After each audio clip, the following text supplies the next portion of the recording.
Avant de commencer, abonne-toi à notre chaîne Perspective du Coran, active la cloche pour ne rien manquer et plonge avec nous dans ce voyage vers une vie pleine de bénédictions et commenter Allah est puissant pour proclamer sa grandeur et partager cette vérité avec le monde. Le pouvoir de la parole divine.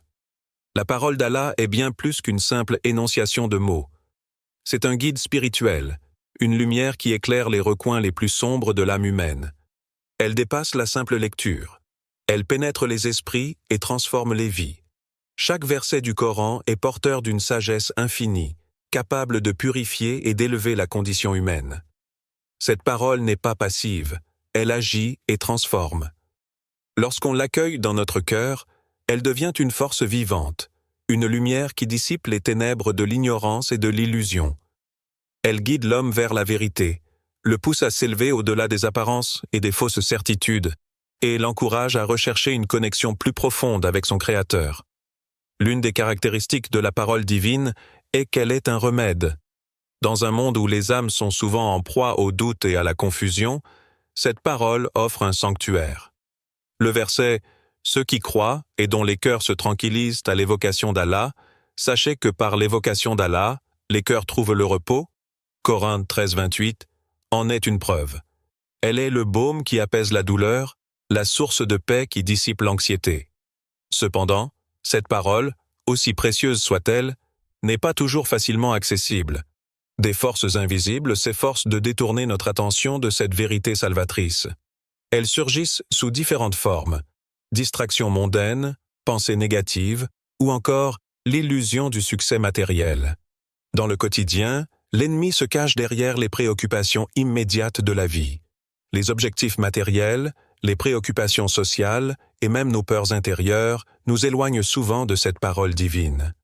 Ces forces invisibles, qu'il s'agisse des influences sociales ou des pensées internes perturbatrices, visent à semer le doute et à dévier notre attention. Elles sont insidieuses et agissent progressivement, sans bruit, cherchant à nous détourner de la lumière qui pourrait nous guider. Nous devons donc être vigilants, car ces forces sont parfois si subtiles qu'elles passent inaperçues, malgré leur impact destructeur sur notre âme. Le prophète Muhammad, paix soit sur lui, nous a avertis de cette lutte constante pour préserver nos cœurs des influences extérieures. L'ennemi intérieur, parfois même plus dangereux que l'ennemi visible, réside dans nos désirs, nos pensées erronées et nos inquiétudes. Il semence l'illusion de l'éphémère, nous faisant oublier que la seule vérité immuable est celle de la parole d'Allah.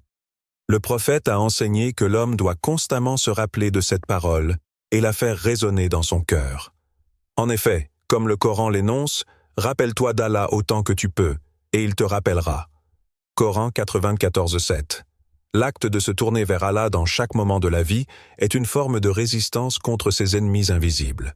Il est essentiel de comprendre que, même si l'ennemi cherche à obscurcir cette parole, il existe un remède simple et puissant, l'évocation constante d'Allah, la lecture et la méditation du Coran. C'est dans ces moments de recueillement que l'âme trouve la paix, que les pensées sont clarifiées et que le cœur se stabilise. Se concentrer sur cette parole, sur ces vérités divines, est une forme de protection contre l'égarement et le doute. Cette parole est ce qui nous ancre dans la réalité spirituelle, loin des illusions du monde matériel. Le plus grand défi est donc de rester attentif, de ne pas se laisser envahir par les distractions qui nous éloignent de cette parole essentielle. Dans un monde qui valorise l'agitation, le bruit et les préoccupations superficielles, nous devons lutter pour maintenir notre connexion avec cette source inépuisable de sagesse. Le Coran n'est pas seulement un livre de prière, c'est un mode de vie. Il est la base de la rédemption, de la clarté d'esprit et de l'équilibre intérieur. Le prophète, paix soit sur lui, nous a montré que la lecture constante du Coran, le rappel de la parole divine, est l'un des moyens les plus efficaces pour maintenir notre cœur pur, notre esprit clair et notre foi forte. Question inspirante: quelles sont les distractions de ce monde qui vous éloignent de la parole divine? Que pourriez-vous changer dans votre quotidien pour retrouver une relation plus profonde avec les enseignements du Coran? L'ennemi intérieur et extérieur. Dans notre quête de la vérité divine, nous faisons face à des ennemis visibles et invisibles. Si l'ennemi extérieur est souvent perçu à travers des actions manifestes, telles que les provocations ou les adversaires qui cherchent à détourner notre attention de la voie d'Allah, l'ennemi intérieur est souvent bien plus subtil et difficile à identifier. Cet ennemi intérieur réside dans nos pensées, nos émotions et nos désirs. Il se cache dans nos réactions aux événements de la vie, dans notre manière de penser et dans la manière dont nous répondons aux défis spirituels. Le verset est dit: « Ô mon Seigneur, ne laisse pas nos cœurs dévier après que tu nous aies guidés, et accorde-nous de ta miséricorde. » Coran 3:8 met en lumière cette lutte intérieure permanente. L'âme humaine, dans son état naturel, est sujette aux turbulences émotionnelles et spirituelles. Ces épreuves sont inhérentes à notre condition humaine. Nos doutes, nos peurs, notre orgueil et nos désirs immodérés peuvent tous devenir des obstacles invisibles qui nous éloignent de la parole divine. Il est facile de se perdre dans les distractions quotidiennes et de se laisser submerger par l'importance des préoccupations matérielles et mondaines. Mais c'est précisément dans ces moments-là que l'ennemi intérieur cherche à nous semer dans l'égarement. Prenons l'exemple de l'orgueil, une des premières formes d'ennemis intérieurs. Le Coran nous enseigne l'humilité comme une valeur centrale de la foi. Et ne marche pas sur terre avec arrogance. Tu ne peux ni déchirer la terre, ni atteindre la montagne en hauteur. Coran 17, 37. Lorsque l'orgueil s'insinue dans nos pensées, il devient difficile de recevoir les enseignements d'Allah, car l'âme devient sourde et insensible à la vérité. L'orgueil rend l'individu aveugle à sa propre faiblesse et à son besoin constant de la miséricorde divine. Il crée une barrière entre lui et Allah, l'empêchant d'accueillir la parole divine avec le cœur pur et l'esprit réceptif. De même, l'envie et la jalousie sont des ennemis intérieurs puissants qui dévorent lentement l'âme, la détournant de la quête spirituelle. Ces sentiments destructeurs sont souvent alimentés par des comparaisons constantes avec les autres, des désirs égoïstes de possession ou de statut. Lorsque nous nous concentrons davantage sur ce que les autres possèdent, que ce soit matériellement, intellectuellement ou spirituellement, nous perdons de vue ce qui est vraiment important, la satisfaction d'Allah et l'accomplissement de notre destinée spirituelle. Le Coran nous rappelle: « Ne convoitez pas ce que nous avons accordé à certains d'entre vous en matière de jouissance matérielle. » Coran 4:32. Le désir constant de ce qui appartient aux autres finit par nuire à notre propre équilibre intérieur et spirituel. Cependant, l'ennemi intérieur n'est pas seulement limité à l'orgueil et à l'envie. La peur, particulièrement la peur de l'incertitude, est l'un des plus grands ennemis.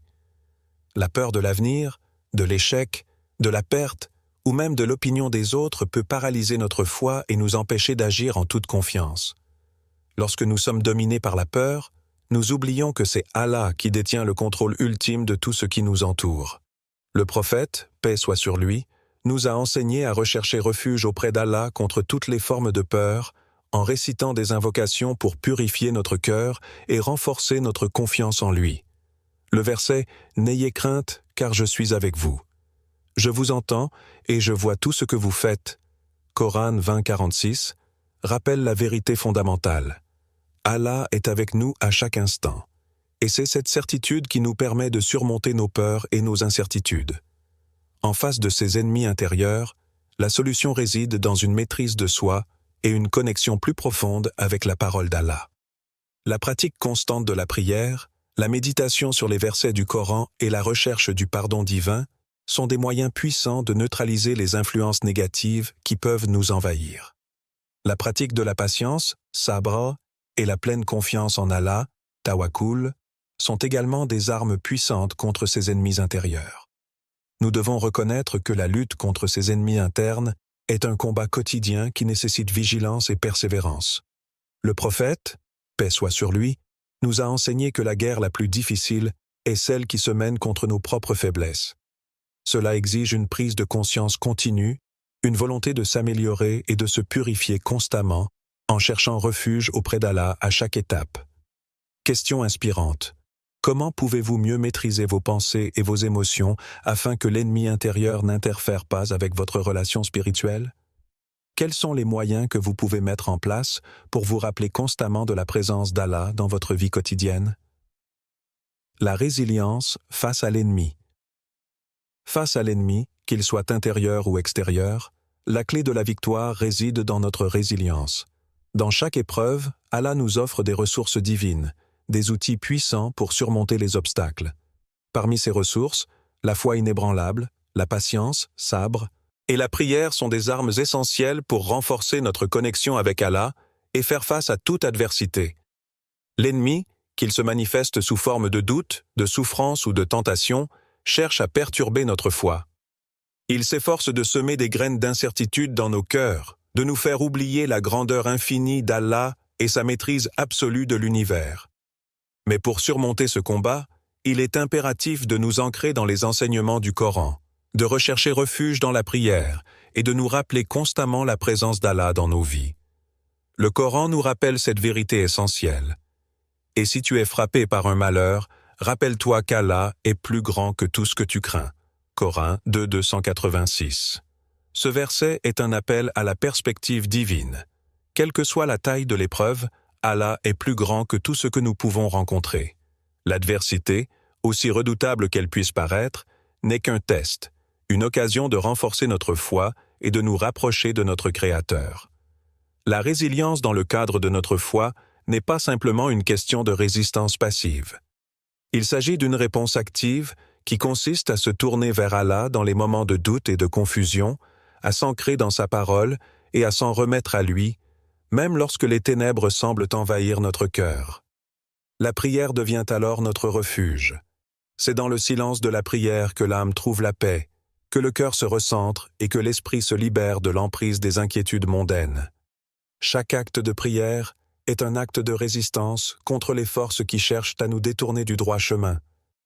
La prière est un moyen d'établir un lien direct avec Allah, de lui demander guidance, protection et patience. Elle est l'ancrage dans un monde où tout semble mouvant et incertain. L'une des grandes épreuves auxquelles l'être humain peut être confronté est celle de la souffrance physique ou émotionnelle. Le prophète Muhammad, paix soit sur lui, a dit « Lorsque Allah aime une personne, il la met à l'épreuve. » Bukhari. Ces épreuves, bien que douloureuses, sont en réalité une bénédiction déguisée. Elles nous permettent de purifier notre âme, de renforcer notre patience et de montrer notre soumission totale à la volonté d'Allah. Le véritable défi n'est pas l'épreuve elle-même, mais la manière dont nous y réagissons. Allah nous offre l'opportunité de croître spirituellement à travers nos difficultés. La manière dont nous choisissons de réagir avec patience, persévérance et foi est ce qui définit notre résilience spirituelle. Une histoire inspirante des compagnons du prophète, paix soit sur lui, illustre parfaitement cette résilience. Un compagnon fut frappé par une maladie grave qui menaçait sa vie. Dans un moment de grande détresse, il éprouva des doutes sur sa foi, se demandant si cette épreuve était une punition. Cependant, dans sa solitude, il se tourna vers Allah, cherchant refuge dans la prière et dans le dhikr, l'évocation d'Allah. Peu à peu, il sentit la paix envahir son cœur, et sa foi se renforça. Il comprit que les épreuves sont un moyen pour Allah de purifier l'âme et de l'amener à se rapprocher de lui. Cela renforça sa conviction que, peu importe la difficulté, avec Allah, tout est possible. L'ennemi, dans ce cas, n'était pas la maladie, mais les doutes qui avaient envahi son cœur. En revenant vers Allah avec sincérité et humilité, il trouva la force de surmonter l'épreuve. Dans un autre aspect, la patience et la prière, en particulier durant les moments de difficulté, sont des moyens pour l'âme de se renforcer. L'ennemi extérieur, qu'il prenne la forme de difficultés sociales, économiques ou autres, cherche à déstabiliser notre foi. Pourtant, lorsque nous restons fermes dans notre foi, lorsque nous nous tournons vers Allah avec sincérité et dévotion, l'ennemi n'a aucun pouvoir sur nous. La vraie résilience se trouve dans notre capacité à nous souvenir constamment qu'Allah est notre refuge. Le prophète Muhammad, paix soit sur lui, nous a dit « Allah dit, je suis avec celui qui fait du dhikr. » C'est dans cette constante invocation d'Allah que nous trouvons notre force. La résilience, donc, ne consiste pas à simplement endurer la douleur ou à résister à l'épreuve de manière passive. C'est plutôt un engagement actif à se tourner vers Allah à chaque moment difficile, en s'ancrant dans sa parole et en cherchant refuge dans la prière. Chaque difficulté devient alors une opportunité pour se purifier, se renforcer et se rapprocher d'Allah. Question inspirante. Lorsque vous êtes confronté à une difficulté, quel est votre premier réflexe? Vous éloigner de la parole d'Allah ou vous en rapprocher? Le rôle de la communauté dans la préservation de la parole. L'isolement spirituel est une porte ouverte à l'ennemi. Bien que la relation avec Allah soit intime et personnelle, l'isolement peut devenir une vulnérabilité dangereuse, car l'homme est une créature sociale par nature. Nous sommes faits pour vivre en communauté, pour échanger nos expériences, nos défis et nos triomphes spirituels. La société humaine est fondée sur le soutien mutuel, et cela inclut notre soutien dans la pratique de la foi. Lorsque nous nous éloignons des autres croyants, non seulement nous perdons une opportunité précieuse d'apprendre les uns des autres, mais nous risquons également de perdre cette connexion spirituelle qui fortifie notre foi face aux épreuves et aux tentations. Le verset « Les croyants et les croyantes sont alliés les uns des autres. Ils ordonnent ce qui est convenable et interdisent ce qui est blâmable. » Coran 9,71 nous rappelle l'importance du rôle de la communauté dans la préservation de la foi. Il souligne que la force de la foi ne réside pas uniquement dans l'effort individuel, mais aussi dans la solidarité collective. En tant que croyants, nous sommes appelés à être un soutien pour les autres, à encourager la vertu et à nous aider mutuellement à éviter le péché. Cette solidarité ne doit pas être négligée, car elle agit comme un bouclier spirituel contre les influences extérieures et les ennemis invisibles. Ensemble, nous sommes plus forts, et la présence d'une communauté de croyants devient une source de stabilité et de protection pour l'individu. La vie communautaire musulmane, qu'elle soit fondée sur la prière collective, les conseils spirituels ou même les simples échanges d'expériences, est une source essentielle de renouveau spirituel. La solidarité des croyants est ce qui permet à la foi de se maintenir dans un monde qui est, souvent, agité et rempli de distractions. Un individu seul, confronté aux épreuves de la vie et aux tentations, peut facilement se laisser submerger par les obstacles, mais un groupe de croyants unis, qui se soutiennent et se rappellent mutuellement la parole d'Allah, est un rempart solide contre la décadence spirituelle. Les musulmans ont l'obligation de maintenir cette fraternité, de s'entraider et de veiller sur le bien-être spirituel des autres. Dans un hadith du prophète Muhammad, paix soit sur lui, il est rapporté « Le croyant pour le croyant est comme un bâtiment, chaque partie renforce l'autre. » Sahih al-Bukhari. Cette image de l'unité et du soutien mutuel est un appel à la solidarité. L'édifice de notre foi doit être construit et renforcé par les autres, et lorsque l'un d'entre nous faiblit, nous devons tendre la main pour le soutenir. La parole d'Allah, transmise à travers l'individu, prend encore plus de force lorsqu'elle est partagée au sein de la communauté. De plus, la communauté joue un rôle essentiel dans la préservation de la pureté de la foi. Elle nous aide à rester sur la voie droite en nous offrant un soutien moral et spirituel dans les moments de doute ou de confusion. Quand un croyant s'égare ou commence à s'éloigner de la parole divine, c'est au sein de la communauté qu'il doit chercher réconfort et orientation. Un rappel amical, une parole bienveillante ou une prière partagée peuvent être des catalyseurs puissants pour ramener un individu à sa foi. La communauté a le pouvoir de rediriger celui qui s'éloigne, et c'est par cette assistance mutuelle que la pureté de la foi est préservée. Il est aussi important de se rappeler que la communauté n'est pas seulement un soutien spirituel dans les moments de faiblesse, mais aussi un moyen de renforcer notre foi à travers les moments de joie et de succès. Lorsque nous accomplissons un acte de bien ou que nous atteignons une étape importante de notre parcours spirituel, la communauté est là pour partager notre bonheur et renforcer notre détermination à continuer à progresser. Dans ce sens, la communauté devient un lieu de célébration de la parole divine, un espace où la foi de chacun se renforce grâce aux témoignages et aux expériences partagées. En cette époque où l'individualisme et l'isolement sont souvent valorisés, la communauté musulmane rappelle l'importance du soutien collectif dans le cheminement spirituel. La solidarité, la fraternité et l'entraide sont les fondations sur lesquelles repose la stabilité de notre foi. Parfois, lorsque l'on se trouve face à des défis ou à des moments de doute, il suffit d'un petit geste de la part d'un frère ou d'une sœur dans la foi pour raviver notre lien avec Allah et pour nous rappeler la valeur de la parole divine. Se soutenir mutuellement est non seulement un acte de foi, mais aussi un acte d'amour envers Allah et envers nos frères et sœurs dans la croyance. Question inspirante. Comment pouvez-vous contribuer au bien-être spirituel de votre communauté pour que personne ne soit laissé de côté dans sa quête de la parole divine? Quels sont les gestes simples mais significatifs que vous pourriez offrir à ceux qui vous entourent pour renforcer leur foi? L'appel à la vigilance et à la protection divine. L'ennemi, rusé et insidieux, se cache souvent dans les recoins les plus sombres de notre esprit. Il se nourrit de nos doutes, de nos peurs et de nos habitudes néfastes. Parfois, il s'installe dans nos distractions quotidiennes, dans les petites préoccupations qui accaparent notre attention et nous détournent de l'essentiel, la parole d'Allah. Mais le plus grand ennemi de tous n'est pas celui que l'on peut voir, mais celui qui cherche à nous éloigner de la vérité divine, à obscurcir notre cœur et à nous faire oublier notre raison d'être. Ce n'est pas seulement un ennemi extérieur, mais souvent un ennemi intérieur qui se cache dans nos pensées et nos habitudes. Dans cette bataille spirituelle, Allah nous a enseigné à être vigilants, à ne jamais baisser notre garde. Nous devons constamment chercher refuge en lui, car le chemin de la vérité est semé d'embûches. Les forces qui cherchent à nous détourner de la parole divine sont puissantes, mais elles ne sont jamais plus puissantes que la volonté de notre Créateur. Allah nous a dotés des moyens nécessaires pour lutter contre ces forces obscures: la prière, le dhikr, souvenir d'Allah et la lecture du Coran. Ces pratiques sont des boucliers spirituels, des moyens directs de se connecter à la source de la vérité, de se purifier et de se protéger contre les distractions et les mauvaises influences.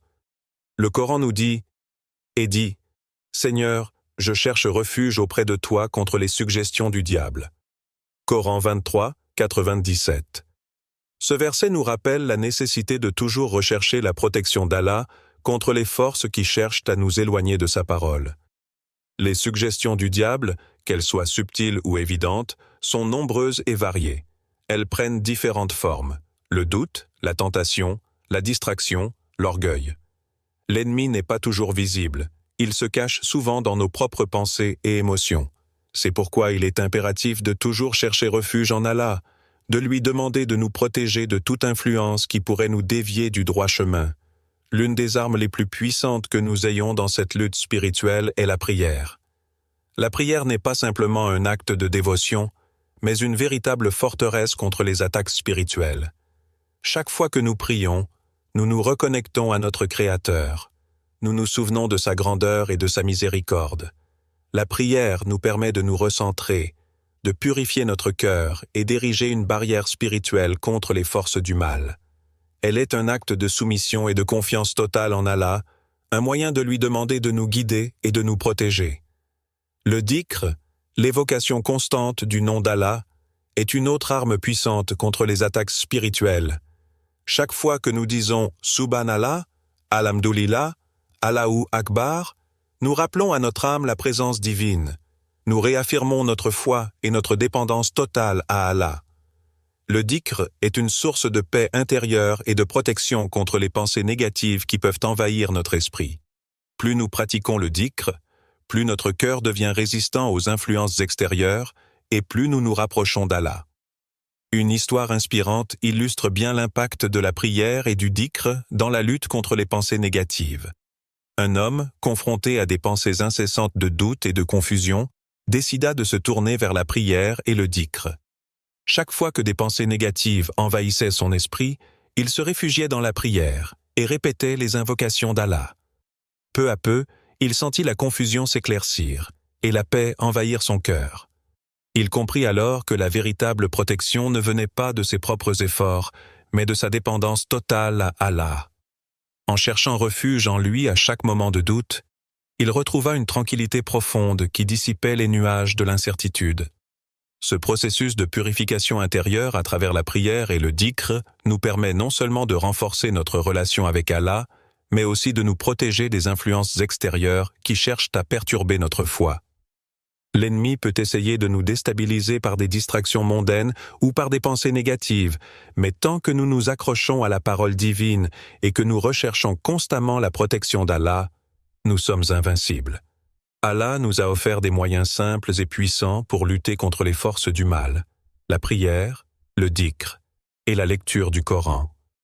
Ces pratiques ne sont pas seulement des devoirs religieux, mais des sources de protection spirituelle, des remèdes pour nos âmes tourmentées. Chaque fois que nous les pratiquons, nous renforçons notre foi et notre lien avec notre Créateur. Nous devenons plus résistants aux attaques de l'ennemi, et notre cœur trouve la paix.